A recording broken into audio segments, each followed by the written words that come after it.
Good evening, ladies and gentlemen. My name is Daniel Wildmann. I'm the director of the Leo Baeck Institute, London. And I'm very happy to welcome all of you from wherever you are, United Kingdom, Germany, Tbilisi tonight, Israel, wherever you are. I'm happy to welcome you to tonight's lecture. Tonight's lecture is part of the Leo Baeck Institute Lecture Series 2021, Conceptions of Heimat in Jewish Visual History and Culture. Let me give you some technical advice for this online event first. To give you the best possible access to the talk, please select full screen, and then we would advise you to activate the mode Show Active Speaker Video, as shown in the slide you are supposed to see now. Just give me a sec. And here we are. So activate the mode, Show Active Speaker Video, as shown in the slide you're supposed to see now. We have some technical problems, but we will be there in a second.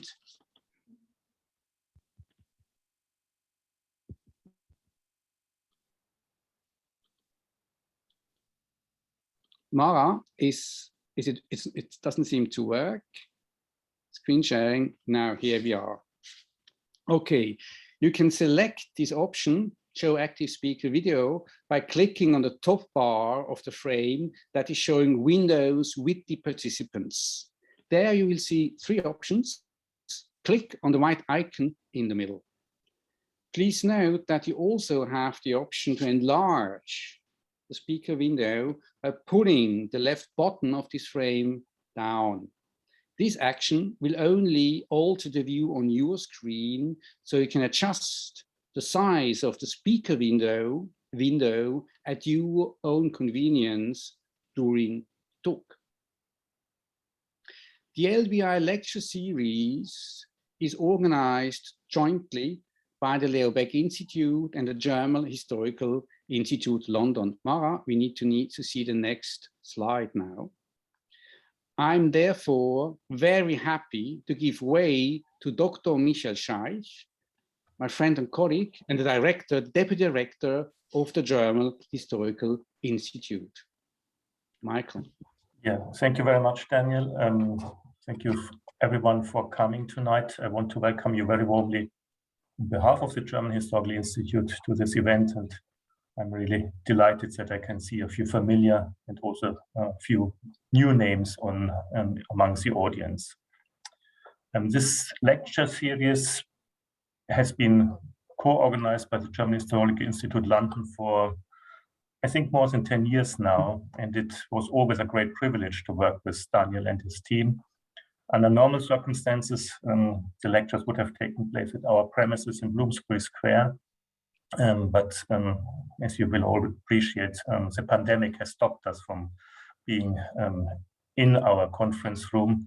And so we have chosen to do this online, and I think the number of places Daniel just pointed out from which you are joining us shows that this is not entirely a bad thing, I think.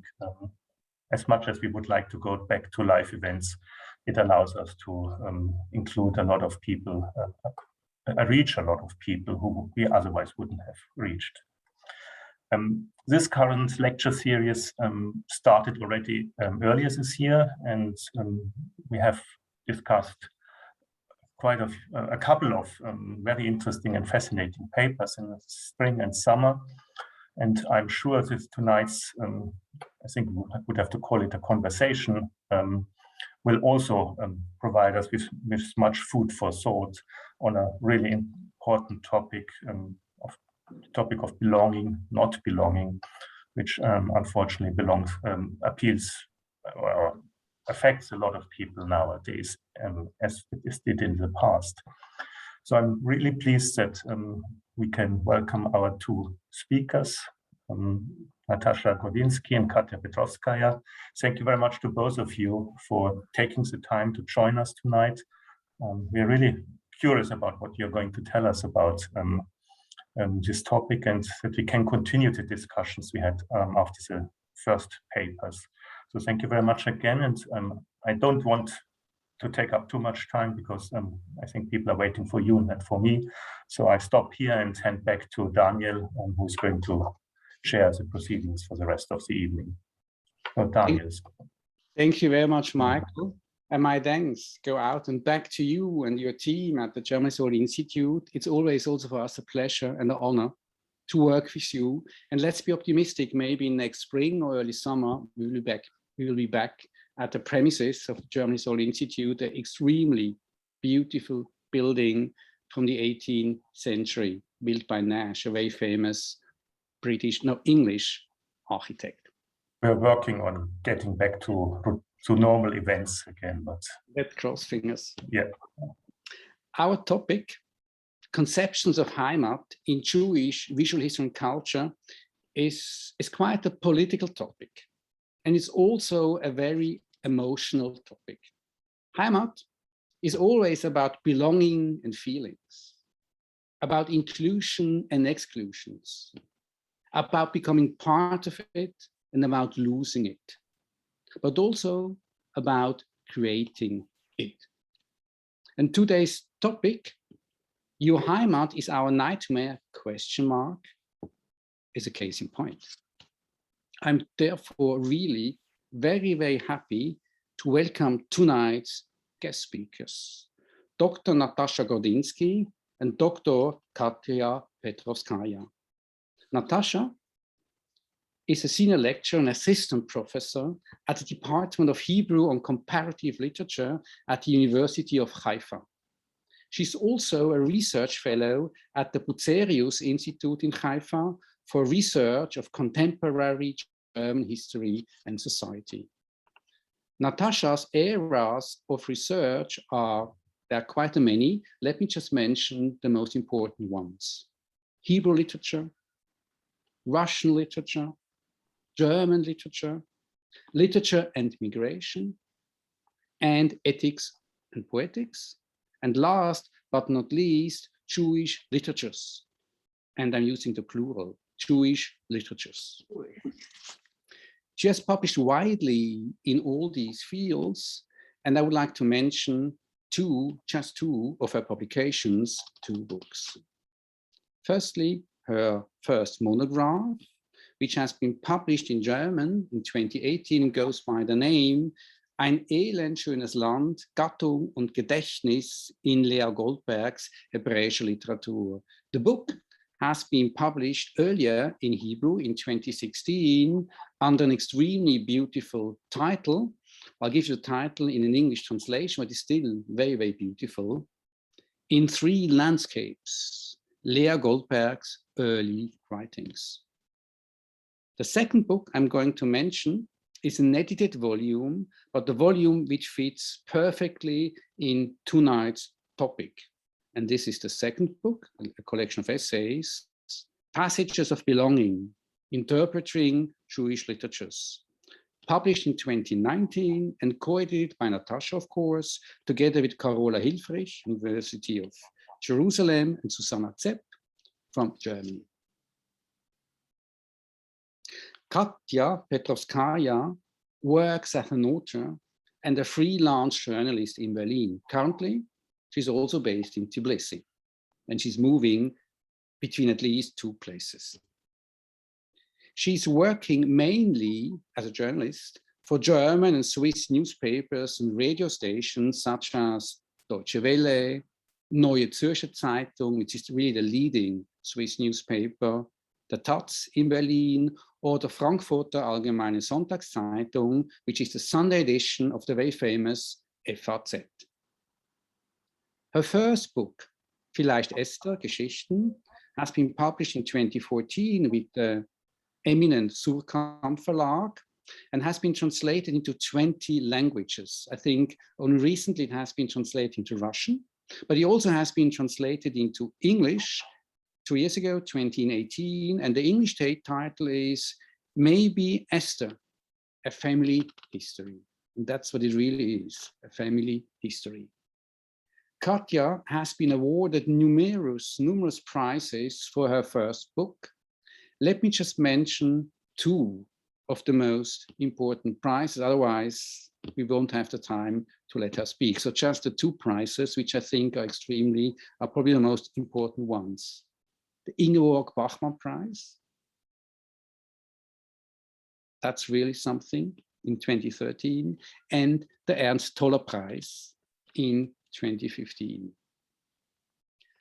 Katja's second book is going to be published in spring 2022.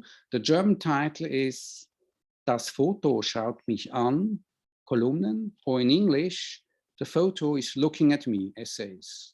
I'm very much looking forward to a second book. I'm surely going to buy it. Maybe you should do this too. Today, how do we run our evening today? There are three parts. First, a lecture by Natasha, then a debate between Natasha and Katja, and finally, a Q&A session. So first, Natasha will speak about Your Heimat is Our Nightmare, ? Post-Soviet poetic intervention in German culture. And then Katja and Natasha will discuss the concept of German-Soviet context and maybe take Kiev and the family of Katja as an example. And then our evening will be closed by a Q&A session. So my audience will take over and hopefully have a lot of questions to ask. But firstly, Natasha and Katja, over to you. Thank you so much, Michael and Daniel, for this invitation and for all this wonderful team. And thank you so much, Daniel, for your generous presentation. One of the privileges and the challenges of making research on contemporary literature is a unique possibility to be in actual dialogue with writers on whom one writes. This dialogue becomes even more challenging when at stake there is an issue of seemingly shared biographic experience or of being post-Soviet myself. As you could see in the poster, this event has two parts. In the first shorter part, I promise, I will outline the various forms of coping with notions of Heimat in the literary texts of writers who were born still in the Soviet Union during Perestroika and write in German. I am extremely grateful to Katja Petrowskaja for agreeing to join us and me tonight and to share her thoughts with us on the topic that, at least on the first sight, might not lie at the center of her writings, namely the question of Heimat. Yet it seems to me that it's precisely in her work that one can find some crucial poetic and epistemological insights on how to reflect on the meaning of hometown in the post-Soviet context and how a spatial investigation might look like. Thus, in the second, longer part of the event that will be built around conversation with Katja, we will talk about a less abstract concept than Heimat, that of a Heimatstadt, or hometown, native city, and writing on it in German and Russian languages. Since I have mentioned the term post-Soviet in the context of both parts of the event, it is important for me to emphasize already at this early stage that, as we will see, the adjective post-Soviet writing as a historic description of an aesthetic project will not have a single meaning. This is not a mere rhetorical statement, but rather a proposition to grasp it during my talk as a term that marks a spatial border. Therefore, it will describe the situatedness of the writers whose work I will be shortly analyzing, or in the words of a scholar of Slavic studies, Samuel Goff, post-Soviet forces us to think about the position of outside observers, end of quote. During the conversation with Katja, the term post-Soviet will put an emphasis on a chronotopical denotation as a position in time and space. In other words, in each of the cases, the post-Soviet aesthetics is constituted by different vantage points or two different experiences, that of an outsider versus insider. Accordingly, these literary texts produce different kinds of chronotopes of hometown and even homelands. I have borrowed the somewhat polemic, if not bemusing title for my talk from the title of the book that appeared in German a couple years ago, but just without the question mark.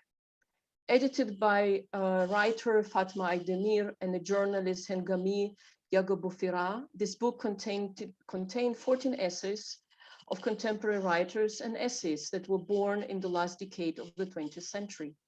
Published in the immediate aftermath of the establishment of the new ministry, the so-called Heimat Ministerium, the volume was envisioned as a manifest against Heimat, in the words of the writers, that don't have a real place in Germany. It has been always guided by a longing for a certain ideal, the term Heimat, according to the editors.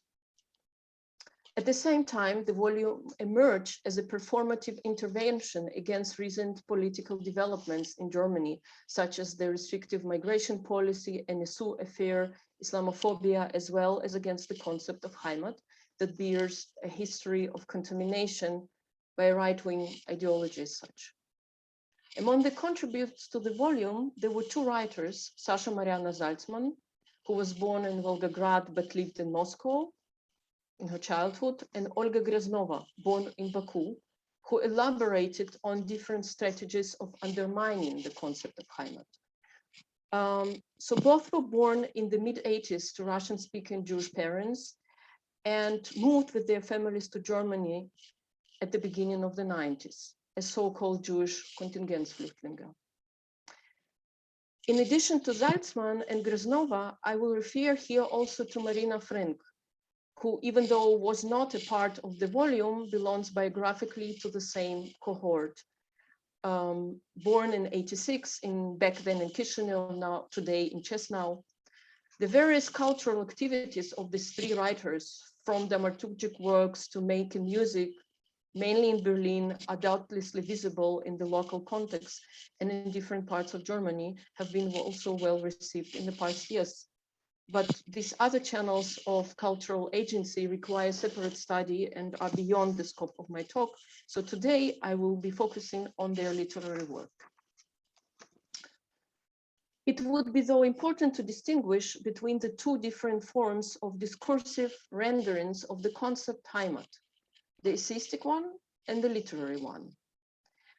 This differentiation is insofar important as it allows us to reflect on performative utterance on one hand, and on the fictional representation of Heimat on the other hand. Moreover, each of the literary genres corresponds with an opposite trajectory of an intellectual and imagined journey towards homeland. While in their essayistic work, the writers seek to reflect and often intervene in the German discourse on Heimat, in their prose work, they assess the various meanings of Rodina. Russian equivalent of the word, or more or less equivalent of the word Heimat, and maybe we can talk about it later with Katja, the homelands of their childhood. And so during my talk, I will be using Heimat and Rodina, and when I will say Rodina, it will describe the post-Soviet and Soviet context. While this highly charged concept of Heimat was mainly attributed to the homogeneous entity marked by the second person pronoun you in the volume, in the title, that I won't be addressing tonight, the second title of the book presented the reader with another personal pronoun in plural our. Furthermore, the book carried a rather unusual dedication, für uns, to us, for us. So who is this us that figures so prominently in this manifest? In my talk, I seek to explore only one fragment of this, we, and its relationship with the Heimat, namely a certain figuration of the post-Soviet perspective.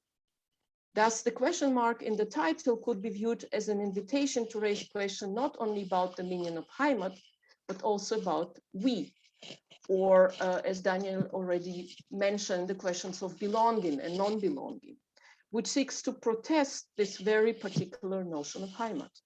And yet, as a literary scholar, Johannes von Moltke reminds us, in all the cultural spheres, the term Heimat acquired multiple meanings, ranging from conservative to utopian, from regionalist to nationalist, and from populist to elitist.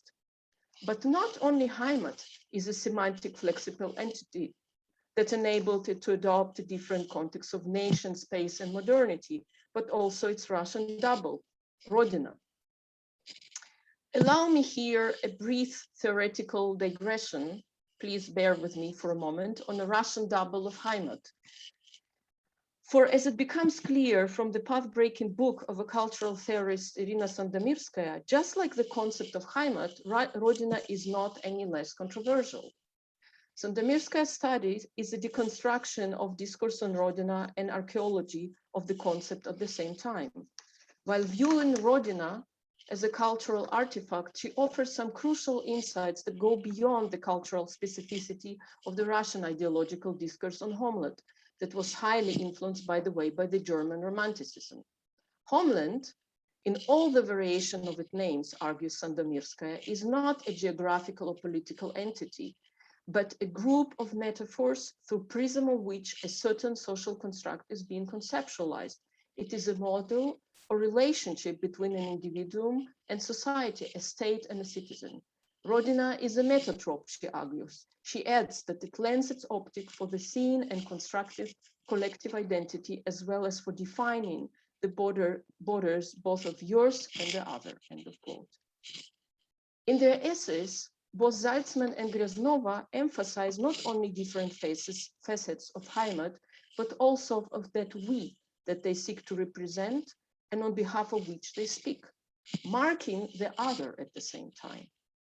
Both authors are engaged in the critical project of identity politics that they seek to perform.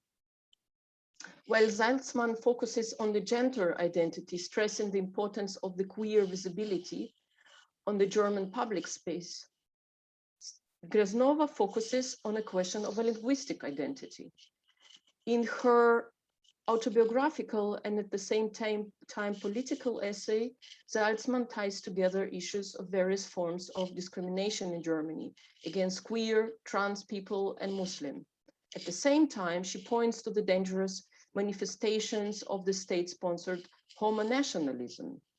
Building on a theoretical work of Jasbir Puar, Zalcman pleads for queering the social and political entity of Heimat, such and re-articulation of democratic and inclusive queer politics will enable alliances of Jews, Muslim, and queers as a real alternative for Germany, or in Zalcman words, also schaffen wir unsere eigenen Strukturen und wenn wir in Gefahr sind, werden wir uns aufeinander verlassen können. Wir sind die Alternative für Deutschland.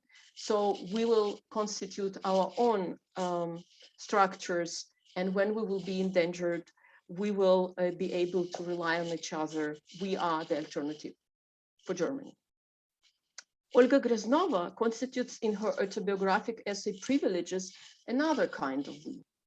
She was born in Baku to Russian Jewish parents, as I mentioned, and grew up in multilingual surroundings that she sought to foster also later as an adult. Apart from Azeri and later Roman languages, she learned Turkish, Arabic, and some Hebrew. By introducing an English expression, check your privilege, she's keen to explore the hierarchy of immigration, while making clear that her own experiences of migration involved relatively minor matters of exclusion in comparison, for example, to her Syrian husband, mainly related to linguistic matters and a question of accent. She's still making also these issues visible. Her attempt to grasp the relation between the German state and the question of language will be further developed in her book-length essay that she just recently published under the title The Power of Multilingualism. However, already in her early essay, she puts forward a critique of identity politics that shapes the German literary field itself, namely the category of Migrantenliteratur, migrant literature. For example, she gives an example of Zadie Smith, asking, so would you categorize Zadie Smith as a Migrantenliteratur Autorin? Therefore, Greznova's essayistic agenda can be grasped as an attempt to de-essentialize of the Heimat through the prism of language and literature. Greznova pointedly argues that this construct is not based on aesthetic or thematic choices of the respective authors, but merely on the question of origin, Herkunft. Coined as migrant literature, she writes, that is viewed as the other, that the one that does not belong, that is the one that is not Bio-Deutsch, Bio-German.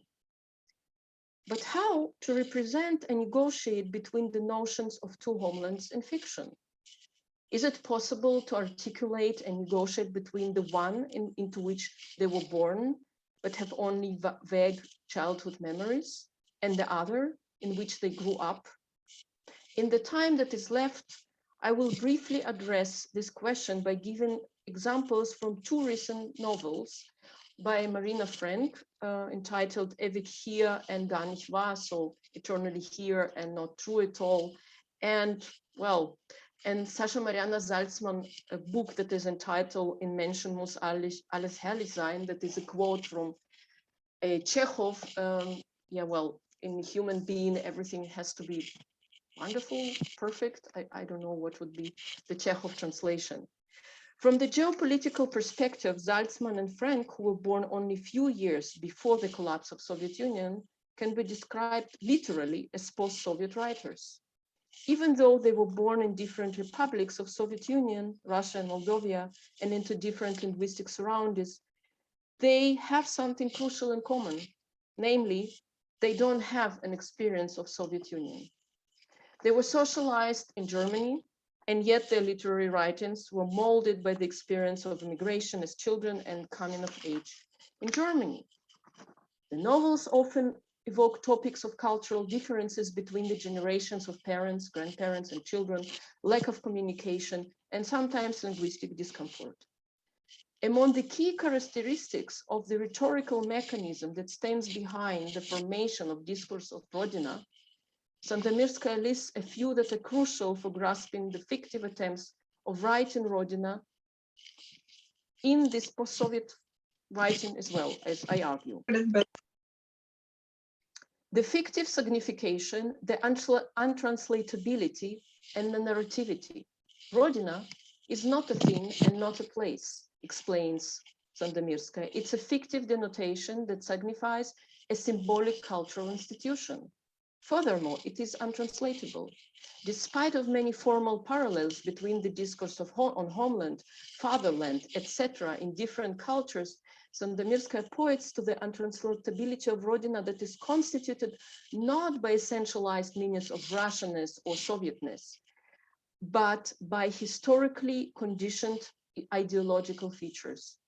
Since Rodina is a cultural artifact and not a place, it is a plot. One cannot put it referentially, but one can narrate it. In none of the two novels, you will find a single place or one center of gravity.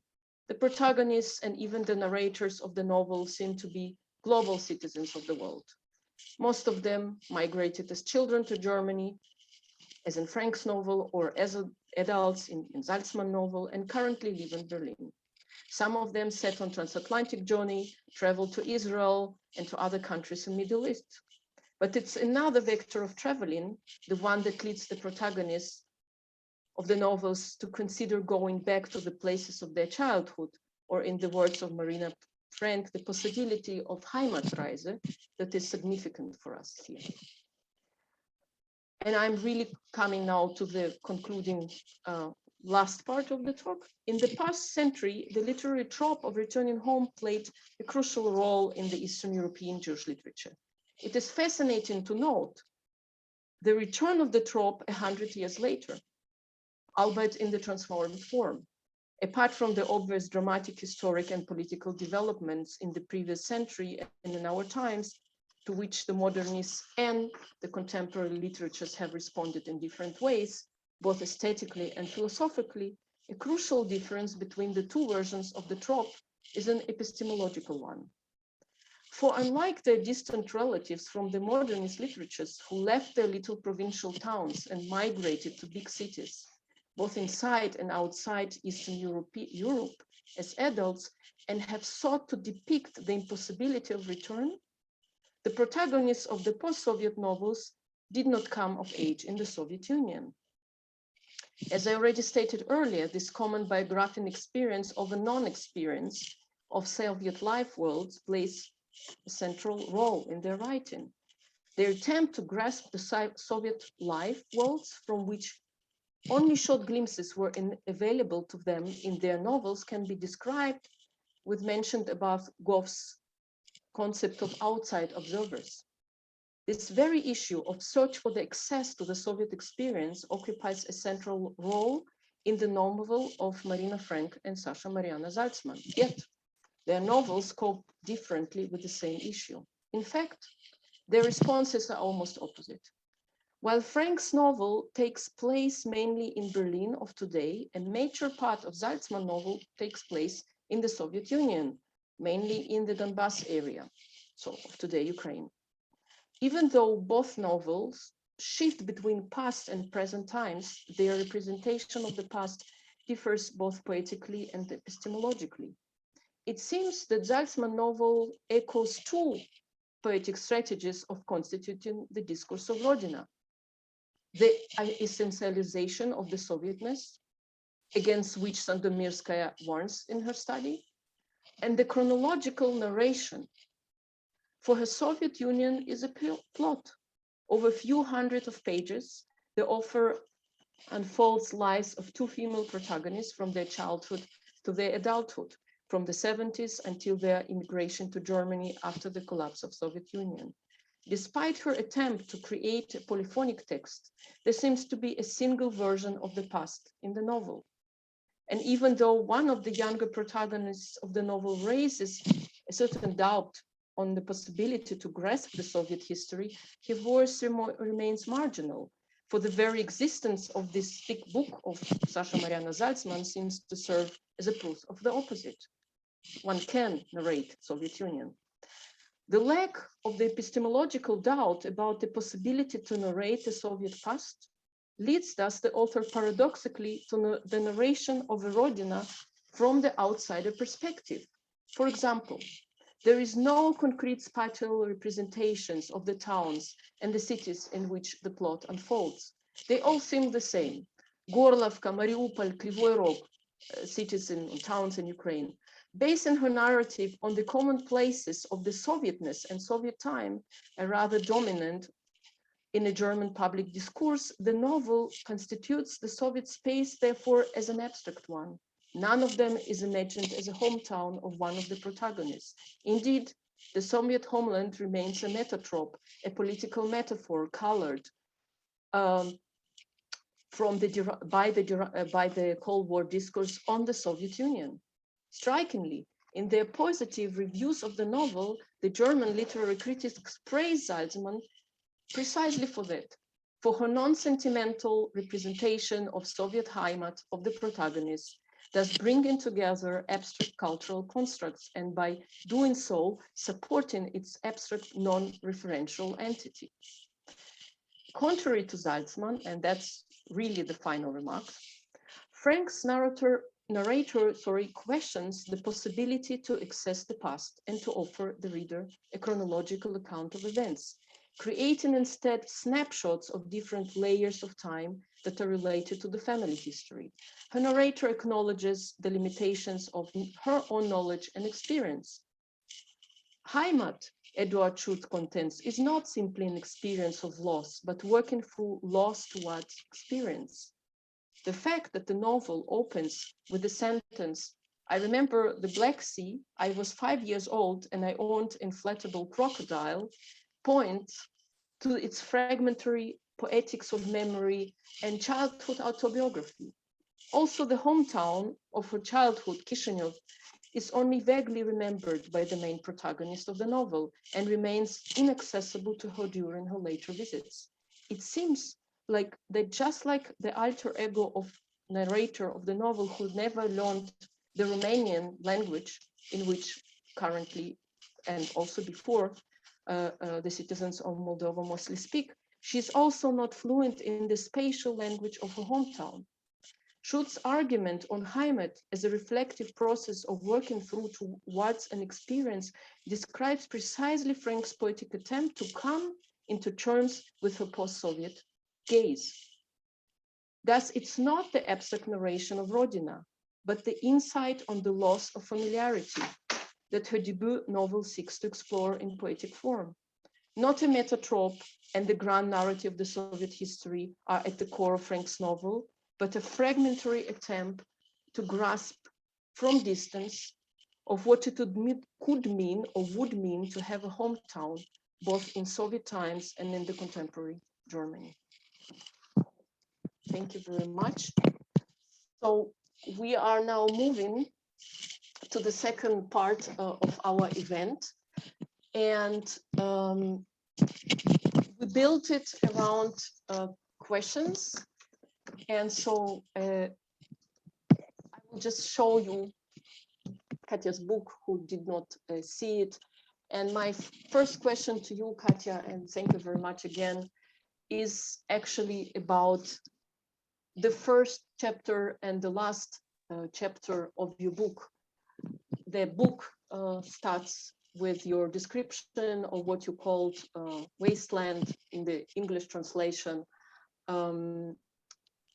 The starting point of your journey in Berlin, and the last beautiful chapter that is called in German Kreuzung, and the description of the streets between which you were born, and the last scene that maybe you will agree also to mention it yourself, that this chapter of course takes place in Kiev. So my first question is about these two cities, these two spaces. Okay, thank you. Maybe I have to start with three parts too. Good evening. I want to thank Daniel and Michael for invitation. Thank you very much. Second, I really want to protest because we are starting with the subject of belonging and not belonging. I'm certainly not belong to this discourse because I have a privilege to be older than these people who were mentioned in this. So it's one of the rare cases when you feel really privileged that you're old and you have another kind of experience. First, I was 21 when Soviet Union collapsed, and actually I spent all these months in US, so I could drink in pubs, and I could go to elections there, and actually I didn't know where to live because I studied in Moscow at that time, and had to go back to Kiev because I was almost pushed out of the university because I was suddenly not belonging to Russia, you know. So it's the first maybe notion. The second is that I'm not an immigrant. I still possess Ukrainian passport, and it's also part of my arrogance. Because I was older, I experienced all these changes of perestroika and this kind of new world, which is really now pretty anti-utopian. But at that time, it was really an incredible opening in the Europe, and we belonged to the so-called generation Pepsi, as Pelevin described it. So we were not like Coca-Cola, but we were almost like Western people. So I really I was not in a hardship like parents of these modern German writers, you know. So actually they chose immigration because maybe they were almost starving, and I was traveling, you know. So I mean, it's a completely another case. So in a way, I am much more Soviet because I experienced that, and I really belong to many of these, I don't know, elements of this culture, and it's a very ambivalent culture. But at the same time, I'm much more free to talk to this part of my history. So maybe these two things.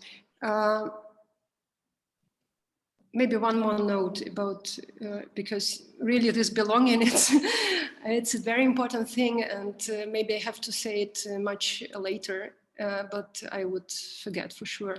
Only in German you can say, wer gehört wird, gehört dazu. So you cannot translate it, because actually the meaning is that if you are, if you could be heard, you belong. So it means that if there is a space for your voice, you belong.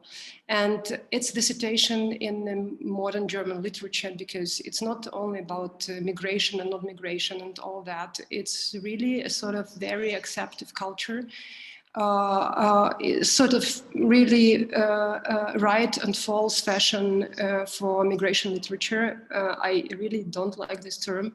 I mean, literature of people with different narratives. There is nothing new in that. It was always like that, but now it's like fashionable. But the situation is very similar to the situation of like US in 2030s or something like that, with this wave of immigrants which are coming from different languages and starting to write in German. So it's more about that than about Jewish or not Jewish. Now so it was the question number 0, and now I try to count, and now the question number 1, and it's a very important question, because really I was not thinking, writing this book, I was absolutely not thinking about any kind of motherland or fatherland or Rodina. I was thinking about my oh God, yeah, even a break, I needed to breathe. My hometown, and maybe, which I actually left right after Chernobyl. So I didn't go from Kiev to Germany. So I left Kiev to Moscow, then to Tartu, then to St. Petersburg, then to Moscow. So I'm still not 100 years old, but sometimes it sounds like that. So it was a long way. And being in Germany, my hometown started to develop like really in photography, you know, because sometimes all these old narratives are starting to be important just because you're not there. Mm-hmm. And they're developing in the alien environment, like this old type of photos I'm talking about. So this kind of tension was not the traveling back to my past or looking for forlorn outside or something like that, absolutely not. So it was the perception of a modern person who lives in Europe and wants to live in Europe as not an immigrant, because I had the chance just to live there, you know. Okay, it's not that easy, but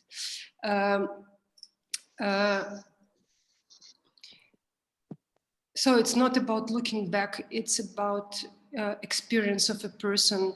Experience, maybe it's the most important word, and it's not about identity of post-Soviet Soviet.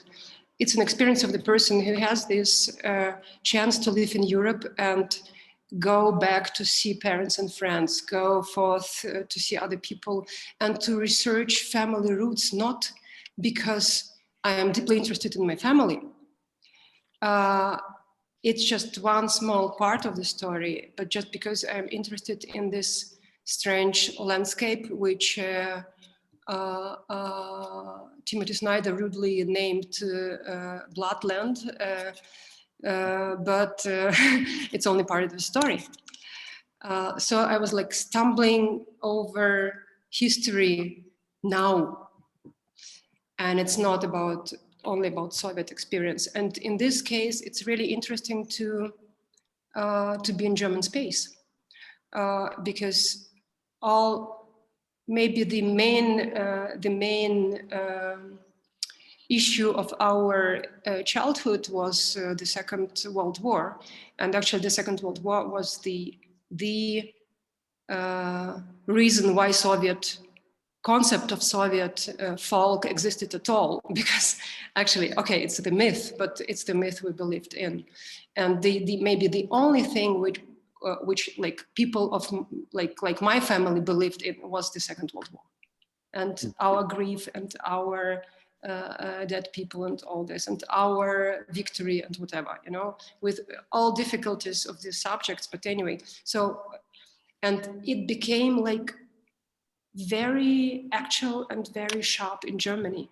Because if you live in Berlin, you're really stumbling over the history all the time, because Berlin Wall conservated traces of the war, and you're always like crossing all these strange things where they decided to do this and that, and where they decided, and it's like incredible. And at the same time, you're in the most peaceful cities in the world. So it's about Erfahrung. And it's about Erfahrung, it's not about identity. And so I'm already very far from my first and last chapter.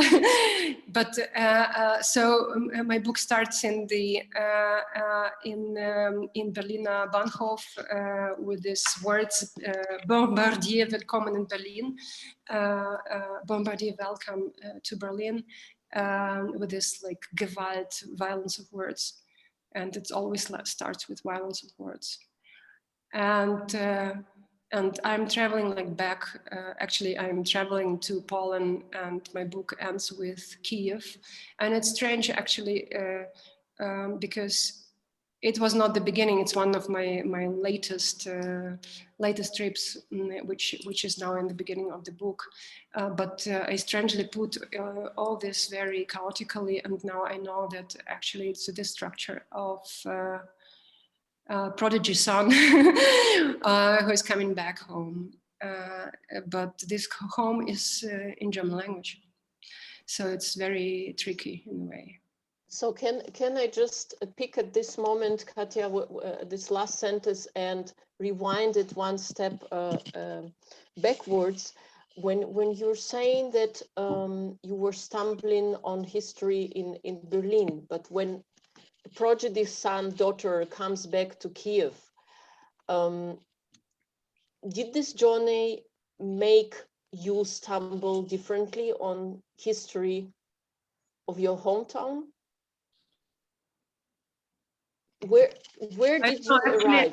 I discovered many stories only writing this book, and so it's not like you are writing something or you think that you are opening the door and you have like a structure of past or structure of book. No, it's like you're really going through, and so for me, this kind of bodily sensation going through Europe, or sitting in the train, traveling through Austria, where my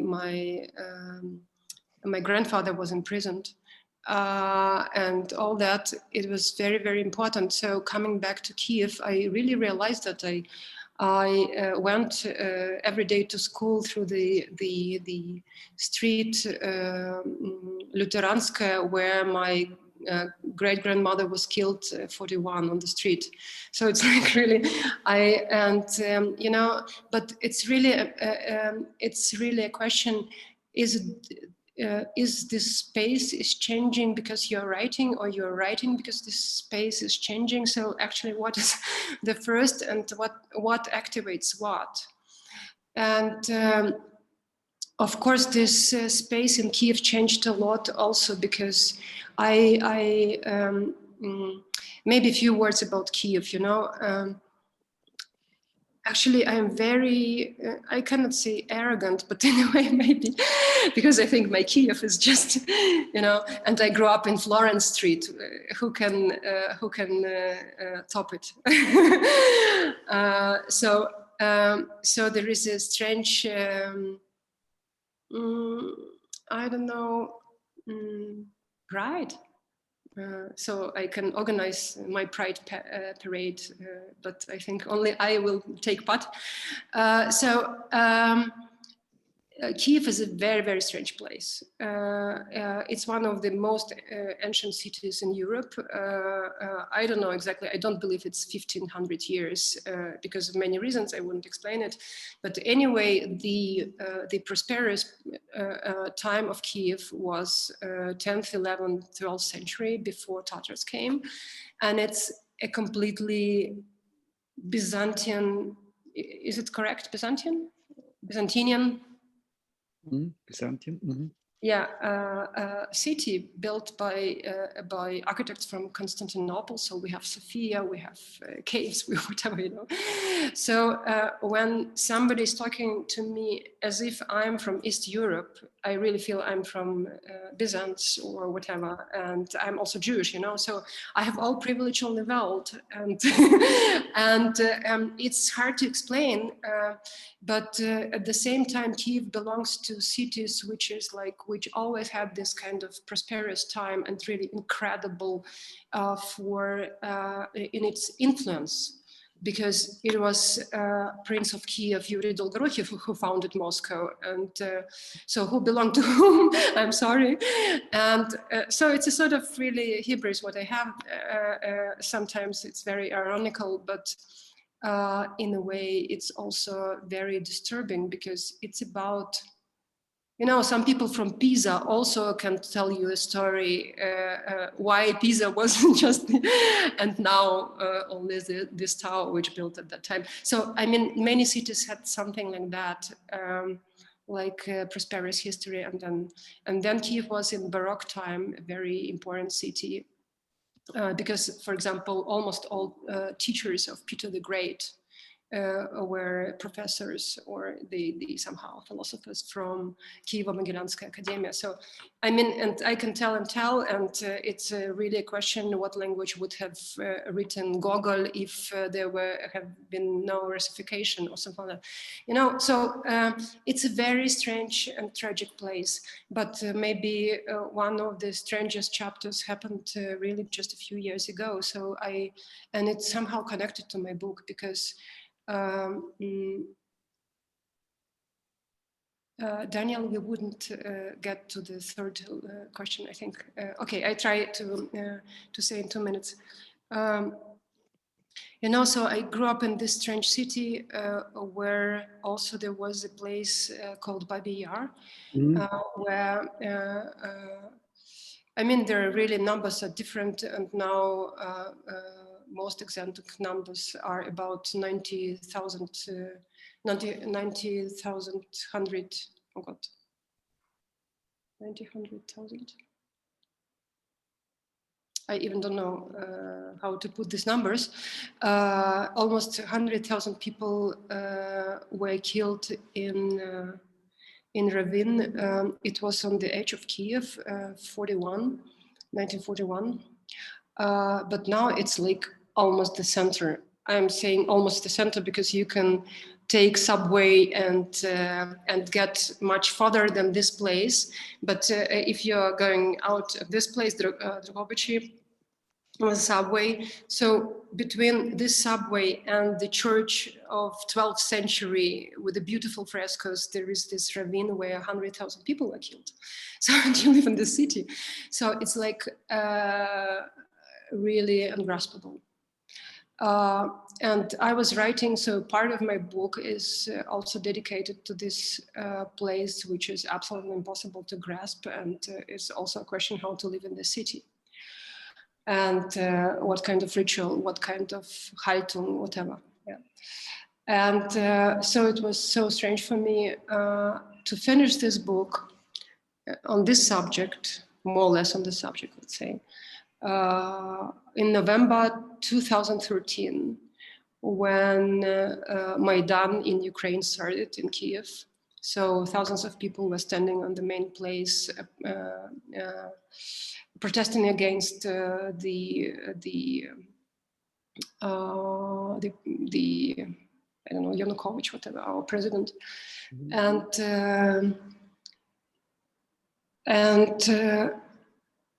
in February 2014, 100 people were killed on the streets and actually on one street, and it's exactly the street where I was born, and it's exactly the street with which I'm ending my book.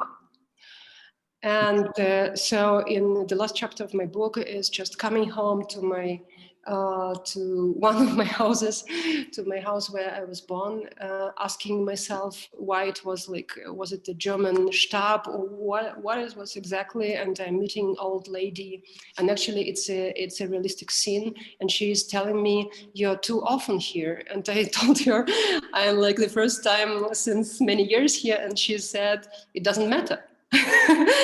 So, and it's a real scene, you know. So I'm really not composing anything, and so, and like I made a point in November. My book was published in February, and I was staying with this book like during an annexation of Crimea in the beginning of March. And it was like 3 weeks after these 100 people were killed on my street. So I don't know what is it about space, and are we not always too late? Do we have a few minutes for the last question that would combine this? Because now you were talking about the unwritten chapter of the book, or the history that wrote a new chapter, and I wanted to ask you, perhaps you could show the book was now translated to Russian, and you relate in your and you wrote a special afterword to the Russian book, and there you are also mentioning the question of language and the fact that this book does not have an original. So could you please tell us something about the writing in German and what it means that now this book was translated to Russian, sorry, and published in Moscow? In St. Petersburg. In St. Petersburg, so yes, you're right. Yes. I'm always trying to. Yeah.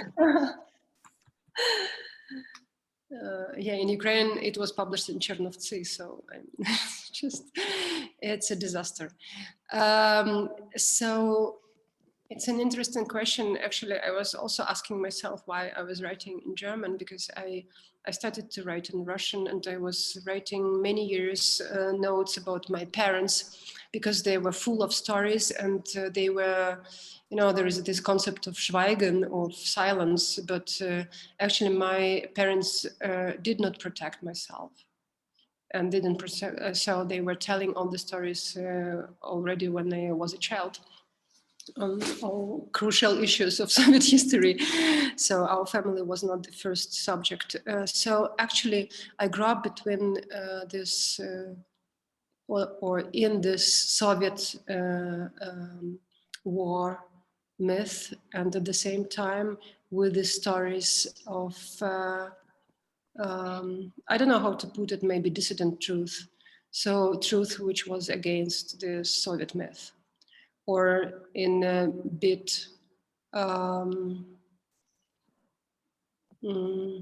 I don't know, somehow completed this Soviet myth to a sort of truth, or corrected it to a sort of truth.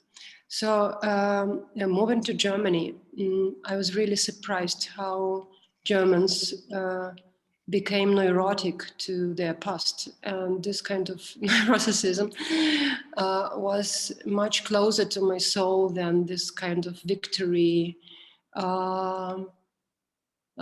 discourse in post-Soviet Union, or victims discourse in Ukraine or Israel.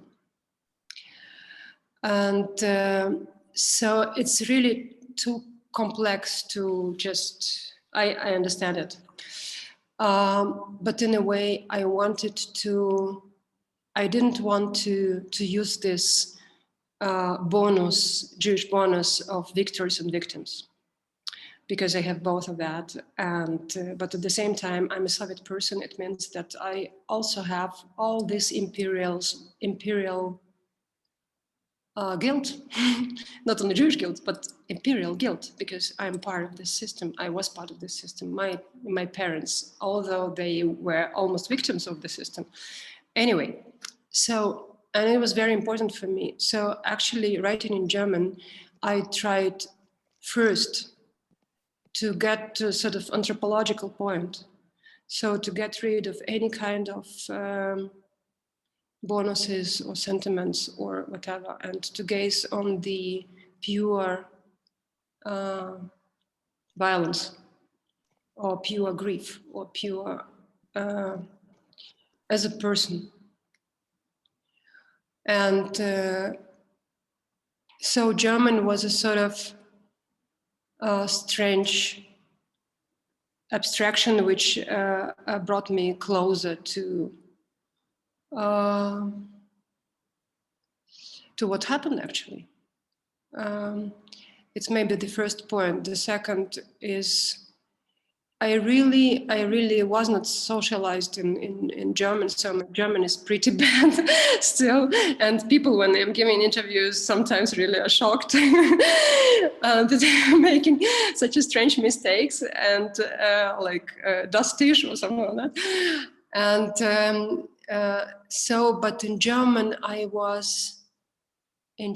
was still a teenager because I started to learn German when I was 27. So I was writing like in German being 13, 14, 15. And it's a sort of strange access to be teenager, like Catcher on the Rye or whatever, you know, and looking on the world of Second World War or European history through very naive perspective of teenager entering the world of adults. Mm-hmm. The third thing, maybe one of the most important and which connects me strangely to Jewish, to some of Jewish heroes. It's also not very modest, but I would say it. I really think so. I really somehow intuitively felt that I'm not allowed to write in the language I possess. Mm-hmm. And German was too difficult for me. So it was a sort of resistance of material. And it's exactly what one needs to describe a loss. So I have to lose my mother tongue. So this kind of talking through, like you have stones on your mouth, and really feeling that it's a sort of impossibility. So, and it's funny because I say funny, like it's strange, it's also not correct word, but it's somehow amazing that, and now I forgot what I wanted to say. Yeah, that my family was teaching deaf and mute kids, 5 generations, maybe 6, maybe 7. And in Russian, the word for German is Немецкий, which derives from Немой, which bedeutet mute. So I was really like, writing this book, I was like almost in this kind of shock that I realized that my people taught mute Jewish kids, and I'm writing in mute language. What I'm doing actually, so I'm like part of this business, and it's not a metaphor, it's a life of language. And actually this is shocking. Not that I'm like creating sort of metaphor to understand what is Jewish life or whatever. I'm really like through this Erfahrung in German, and it's exactly what gives me German language. And so I don't know what is Haskalah and all these things in perspective to this. So I'm really shocked because I really don't know Jewish culture. You know, maybe I started to study afterwards, but somehow this kind of realization of some sort of life in language life through book, which is my motherland. So it's actually what was found or refound, shaped and reshaped. And it's exactly what we are doing. I think this is a great point to open the to thank you and to open the discussion and to let others to ask you questions, because I'm sure there are so many. So thank you so much, Katja. And so I'm putting myself on mute, and Daniel will chair the rest. And thank you again.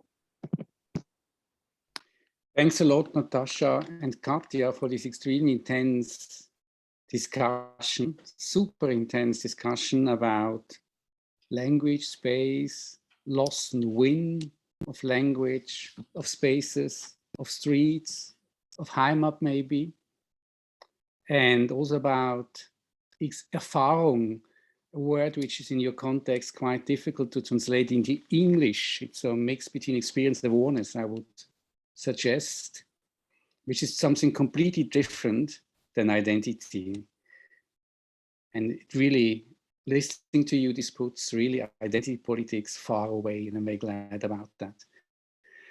Now, let's open the floor. Let me explain to you how we do this. If you would like to ask our speakers a question, please write your name, just your name, in the chat box and press return so that we can find you on screen and unmute you. You can see the chat function in the menu bar at the bottom of your screen. So please go ahead and let's open the floor, and I'm really waiting for your questions.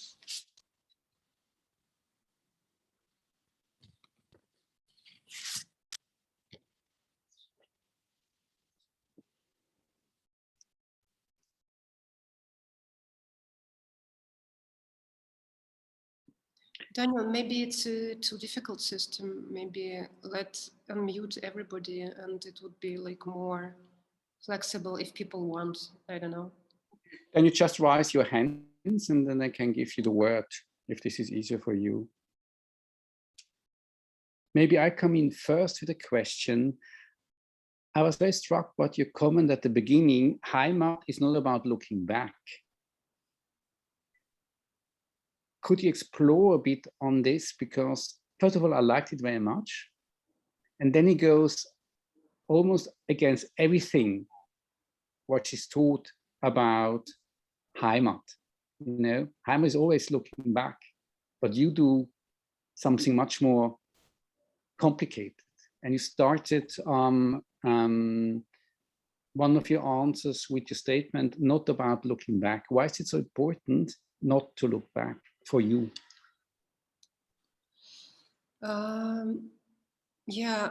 First I like paradoxes and then I don't understand them at all. Of course it's also about looking back. But I really don't think that past is something stable and which stays there, and we are like really entering sort of space and everything is there. So it's really changing. We are changing, and past is changing. And actually, concerning Soviet people, we are not in danger that our past is not changing because it's changing all the time, because the modern times and how we look at it is changing all the time. And the most important thing that actually Soviet Union collapsed, and we cannot refer to this Rodina. I mean, maybe some Russian people can refer, and it's also a very interesting subject because Soviet Union was a sort of unity for some of us, maybe for people who partly believe in it. And it's also not a matter of belief, because we used this space. And especially Russian-speaking people, they just used this space and they referred to this space. And then, for example, for Ukrainians like me, like Russian speakers speaking Ukrainians, it's suddenly Ukraine. And of course, I'm not satisfied. I mean, of course, I am very happy that Ukraine was not taking part in Chechenian war. Of course. I mean, but at the same time, I was looking years and years how Russia observed and conquered the whole discourse of Soviet achievements, or to be victim and victor in the Second World War, and we were like collaborators, or what actually? And therefore, for example, in Germany, many people think that Ukraine is like a collaborator country, and, but Russia is really a country of victims, and Russia won in the Second World War, which is really insane because Ukraine was occupied, Holocaust was in Ukraine, and all this, you know. So actually this kind of changing motherland is a very interesting subject, because now, for example, it's almost impossible to publish book in Russian in Russian language in Ukraine, and then I am with my Russian, so the only thing which saves me that I'm Jewish. So, and it's bizarre. So what does it mean to look back? Where is this back? So maybe it's a meta. So we're starting to construct things when we don't really live in them or live with them, because if we are really living and contacting them, there is no chance to abstraction, any kind. And abstraction is something you can put like an object somewhere and talk to it. Even the history of Second World War, how we approach it, how we approach our city and Babi Yar, not only Babi Yar, it's just a scandal now, you know, it's just not only like something which is like, has a sort of stable image, it's a scandal. So,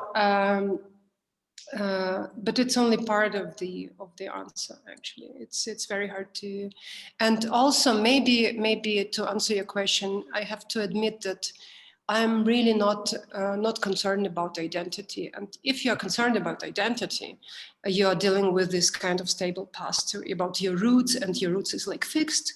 And actually, maybe for me to write in Germany was a sort of also this kind of fictitious gesture, because I know my family history more or less.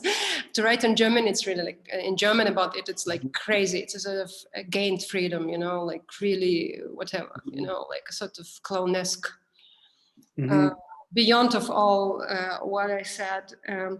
But I think it's really, if you really concerned about Erfahrung, or you understand that identity is not something which is your past or ethnicity or even language. It's something you love, or this kind of Dortchen where I was looking for pen. So something like that. I don't believe in past. I'm sorry. Can I add another question? Yes, but I think Michael wanted to ask. Michael? Yeah? And also Kinga wanted to ask. Okay. The Michael and Kinga first. Yeah, no, thank you very much. And thank you for this really interesting conversation you just had. I'm not really sure if the questions I have is of any relevance to you. But you were talking about writing in the German language. But I was wondering whether it makes any difference to you where you write in Germany. So you seem to live in Berlin, but for someone like me who kind of grew up in Munich, Berlin is a completely different place and a completely different world or so. So would you writing differ if you were writing from Munich, or let's say from Vienna, or from German-speaking parts of Switzerland or so? It's an excellent question. If I would have written from Switzerland, of course, I would be in the same train with Peter Bixel. If I would have written from Munich, I would have never written this book. Actually, this book is a completely Berliner product. And this situation of acceptance, this situation of normal life angesichts, in front of the war. This kind of scars of the city, which activates the thinking on history. You cannot skip it, you know. You're coming from, okay, I really missed the whole night culture, unfortunately. I was taking care of my kids sometimes. So, but this kind of night clubs culture, which are coming out of the clubs in the morning and going to demonstration against the war in Iraq. I mean, I was really shocked. And this kind of really, of course, the city has changed a lot, but I mean, the end of 90s, the beginning of 2000, it was absolutely crazy. This kind of sensitiveness, I would even say sensuality, in questions of war and peace. And also German politics, and also concern about ecology and all this. I mean, it's all consequences of the war. And actually, I was really thinking, I spent once 1 month in Vienna. And I started to write a completely different book, and it was about, I don't know, but I was really traveling from one church to another because I spent my childhood in a choir, and it would have been another God, absolutely, for sure, absolutely. I don't know if I would have skipped the war completely. Because after Bernhard, it's like really almost impossible. But I don't know. It was a city which irritated me because of this lack of consciousness in the matters, what is their part in the European history of 20th century, and really quite huge. But at the same time, this kind of ambivalence of this oblivion. Yeah, that they really have much more of local cultures, of small traditions and small prides and all that, you know. Yeah, I mean, this German devastation is never ended subject, in a way. Yeah. So I really, it's an excellent question. I think my book is a completely Berliner product. Because actually it begins with Himmel über Berlin. So this waste land in the beginning, it's just Potsdamer Platz from this film.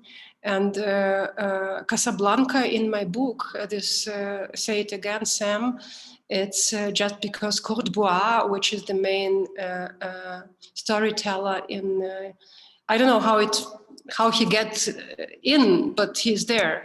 So, and he played 3 seconds in Casablanca, and he was Taschendieb, yeah, pocket thief. And so it's exactly my role towards German language. So, yes, so it's completely Berlin made. Thank you. It's really a great question. Never asked. I've been never asked about that. Kia, you wanted to ask something? Yes, yeah. So first of all, thank you, Katja and Natasha, for your really great and inspiring talk. I have 2 questions which are completely different. So whilst you were speaking, Katja, there were 2 things that really struck me. And one was that when you talked about that the hometown started to develop whilst being in Germany. And secondly, and you've repeated that a couple of times, that you say, you know, you're writing about Erfahrung and not identity. But when I read your book, I couldn't help but wonder whether your Erfahrung poses a completely different identity to what you traditionally expect from this journey back in your family history. Because I always felt you were not writing about your family history, but about the surroundings in a way.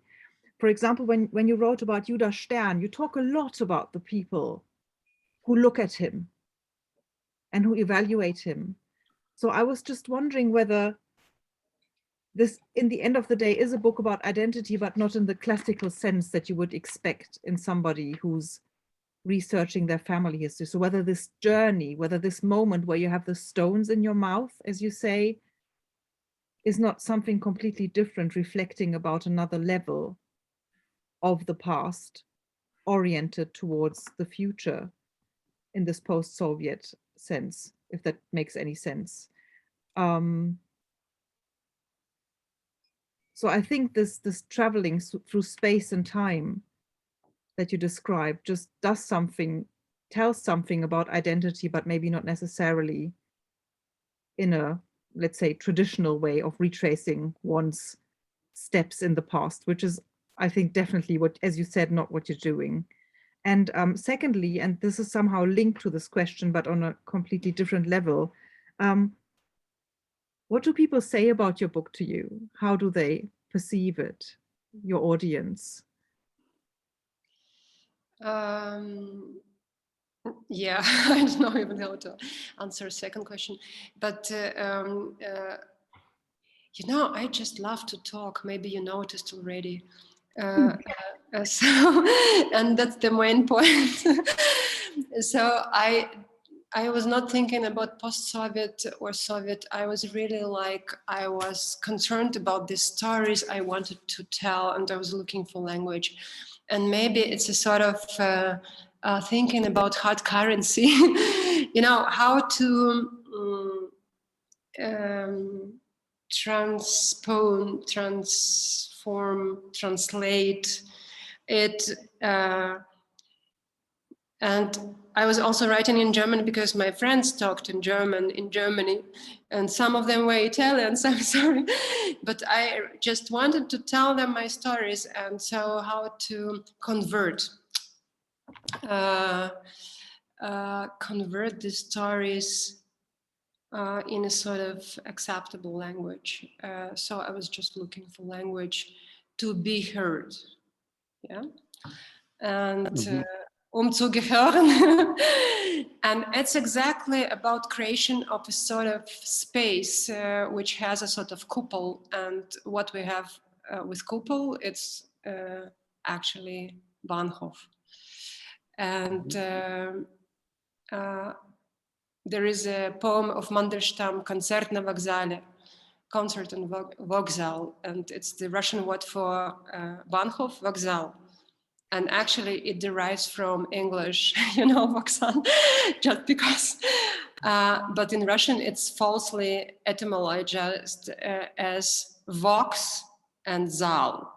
So it's like voices in the hall, which is insane. So it's, so actually, I was really thinking about singing, about oratorium, about Bach, about whatever I was thinking about. So, but it's just a simple thing, how to tell the story. And the story about Judah Stern, which Georgina mentioned,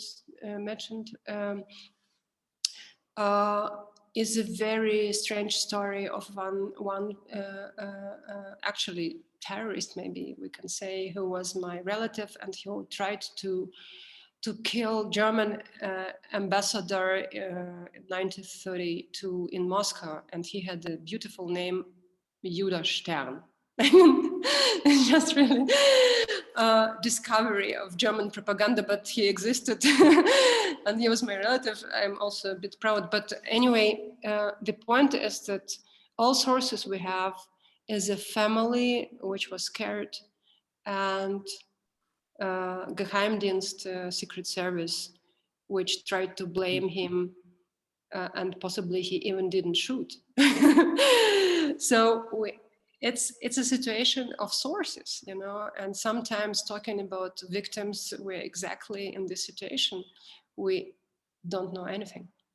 So it's not only about talking about other people, it's just general concern about sources. The second question, actually, it's really, our time is over. It's very interesting effect. Actually, my book was published already 7.5 years ago in Germany, and many things passed away and all that. And it's almost manieristic to talk about it now. But I was really shocked because I thought at the time I was writing for 3 friends, hiding myself, and actually hiding myself also meant not to use mother tongue because I was scared. I had the greatest teachers you can get. And also my father. So I wrote a book in language my parents don't read. It was unfortunately translated.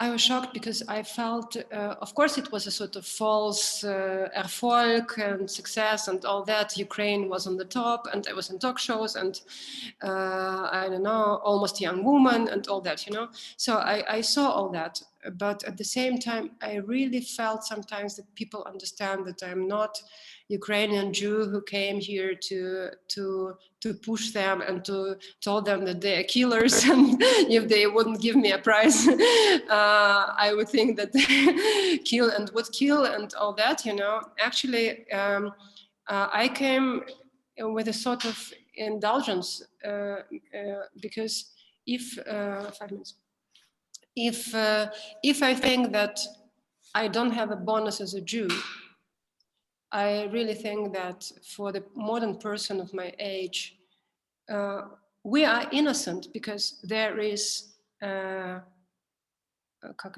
presumption of innocence. Point. You know, like collective, we can do whatever we want. We need.